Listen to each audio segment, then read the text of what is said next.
No, no, non hai proprio capito. Non posso mica stare a dire a una persona, a un'altra e a un'altra le cose che dovrebbero ricordarsi loro. E soprattutto non accetto critiche da una persona a caso. Cioè, chi sei tu per criticare me? Che cosa hai fatto? È così frustrante quando stai litigando o anche semplicemente conversando e devi continuamente bloccarti perché non riesci a esprimerti. Non è vero? Per esempio, io poco fa mi sono bloccata perché non riuscivo a trovare un modo per riferirmi nel mio discorso a persone ipotetiche in generale.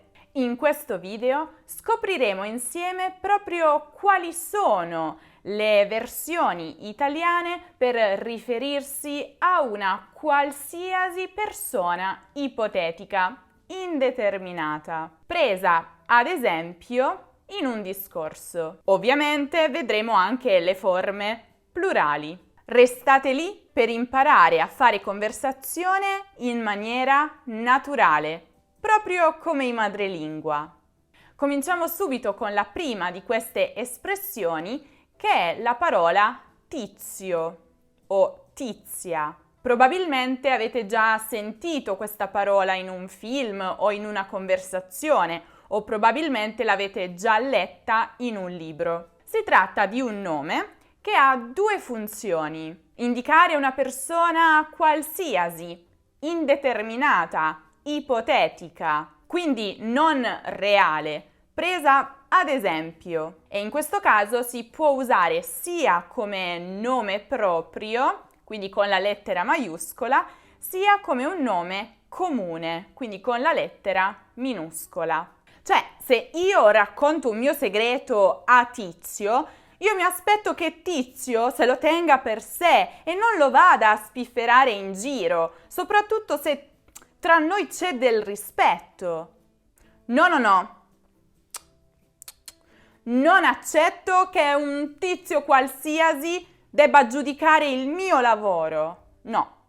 Oppure tizio o tizia può anche indicare una persona reale, una persona specifica, ma di cui non si possono o non si vogliono dare maggiori informazioni, maggiori dettagli, o perché non la si conosce per niente, o perché si vuole mantenere nascosta la sua identità. Come? D'accordo. C'è un tizio al telefono che vuole parlare con te. Ehi, ehi, chiedi a questa tizia se vuole far parte della nostra squadra. In generale, però, la sfumatura di significato di tizio non è mai particolarmente positiva. Tizio, Caio e Sempronio. Già, il nome Tizio che abbiamo appena visto si trova anche nell'espressione plurale Tizio, Caio e Sempronio. Questa espressione rimane sempre così, invariata, e fa riferimento a persone ipotetiche, non vere, prese a esempio. La troverete molto spesso in discorsi generici, quando si vogliono fare degli esempi pratici, degli esempi chiari, ma senza parlare di persone reali, senza fare riferimento a nessuno in particolare. Per esempio, io ho la mia idea e non la cambio. Non mi interessa quello che pensano Tizio, Caio e Sempronio. Cioè, non mi interessano le opinioni altrui. Ma guarda, a voler essere sinceri, se Tizio presta un libro a Caio e Caio poi lo regala a Sempronio, beh, Tizio fa bene ad arrabbiarsi. Almeno io la penso così. Grazie, Anna Grazia, per gli esempi. Ma qual è l'origine di questa espressione? Perché proprio questi tre nomi? Ebbene, per dare una risposta a queste domande bisogna andare molto indietro nel tempo, più precisamente nell'antica Roma. Anche qui esisteva l'espressione Titus et Gaius et Sempronius. Già, erano proprio questi tre nomi, quindi molto simili agli attuali Tizio, Caio e Sempronio, che venivano utilizzati dai giuristi dell'antica Roma per fare degli esempi di carattere pratico durante i loro discorsi. Pensate un po', l'antica Roma. E la scelta non era casuale. Infatti erano comunque tre nomi molto frequenti in quel periodo. Un po' come oggi in Italia nomi come Maria, Francesco. Non solo, si pensa siano stati scelti questi tre nomi perché erano anche i nomi di tre uomini politici molto importanti per l'epoca. Tizio viene da Tiberio Gracco, Caio viene da suo fratello Gaio Gracco e Sempronio viene dal loro padre, Sempronio Gracco. Ah, gli antenati di Carlo Cracco. Lasciamo perdere. Passiamo piuttosto alla prossima espressione ipotetica. Pinco Pallino.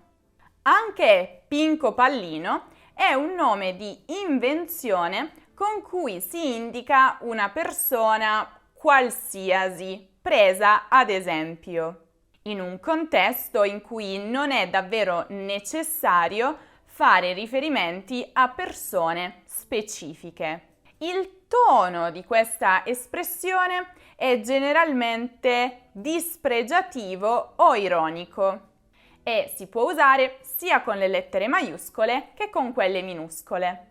Per esempio, ma scusami, stai facendo il lavoro al posto del tuo collega? Ma sei pazzo?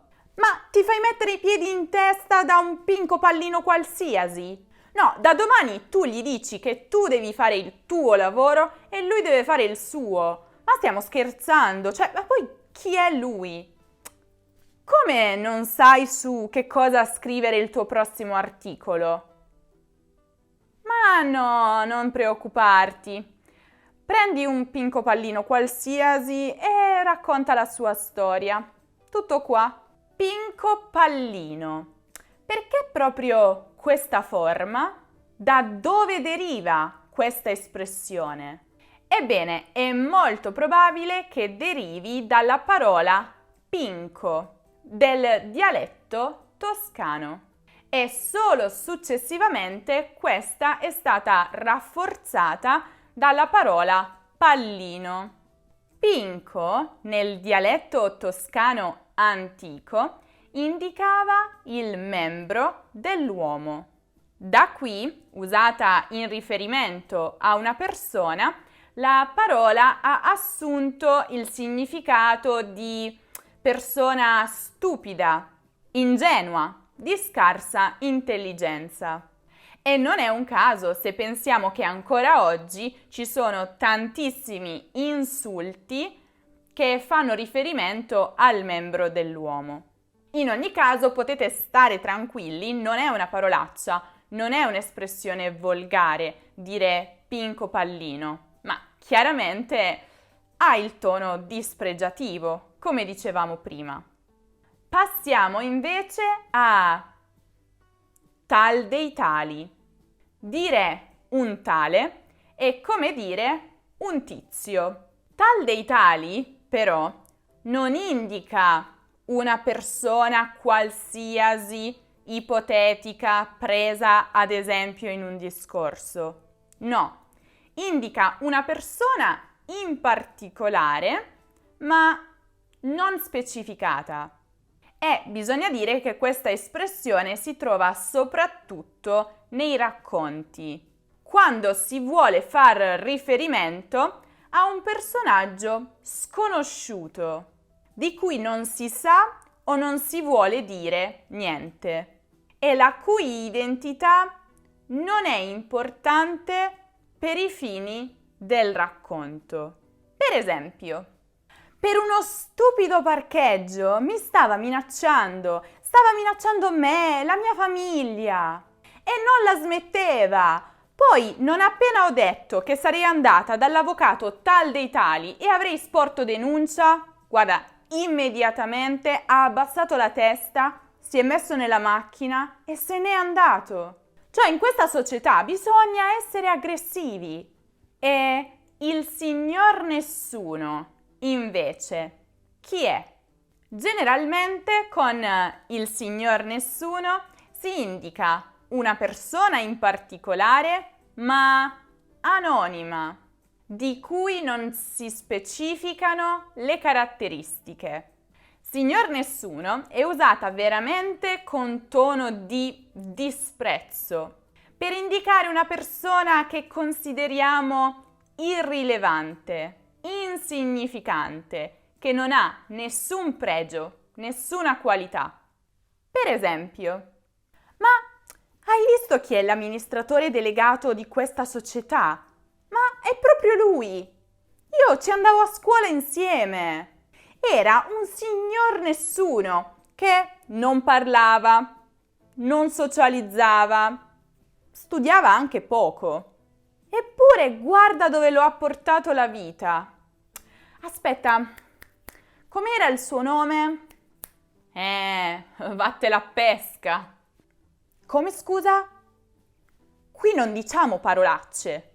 Ma no, vattela a pesca non è affatto una parolaccia. Certo, è un'espressione molto molto colloquiale e informale, ma di certo totalmente innocente. Significa chi lo sa? Boh, vallo a sapere. Vattela pesca. Come potete vedere è una parola molto lunga perché è formata da tante parole. L'imperativo del verbo andare alla seconda persona singolare. Va. Il pronome indiretto di seconda persona singolare. Il pronome diretto maschile singolare. E poi a pescare. Ma questo verbo è stato abbreviato in pesca. Come si fa di solito nel parlato. Si tagliano le desinenze finali. Cioè, vattelo a pescare, vallo a pescare per te. Insomma, letteralmente significa vai tu a cercarlo. Ma il senso di questa espressione è comunque quello di esprimere dubbio, incertezza, per indicare che nessuno ha una risposta a quella domanda. Ah, grazie. Sono certa che la maggior parte dei Lernamici non conoscesse questa espressione, proprio come me. Bene, mi fa piacere. In ogni caso, siamo sicurissime che questo tipo di forme ipotetiche esistano in tutte le lingue. Quindi ci aspettiamo tantissimi commenti da tutto il mondo perché vogliamo sapere come si dice Pinco Pallino o Tizio Caio e Sempronio in tutte le lingue. Se invece vi piace l'idea di essere vaghi nei vostri discorsi quando parlate o quando chiacchierate, non perdetevi il video con tutti i modi per essere vaghi in italiano, che trovate come sempre qui in alto nella card o giù nella descrizione. Inoltre vi ricordo anche che se cercate un qualsiasi argomento di cultura o di grammatica italiana potete passare dal nostro sito lernamo.com dove ce ne sono tantissimi.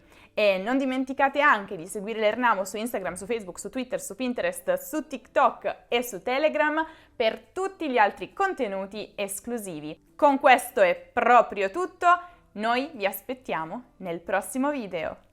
Ciao ciao!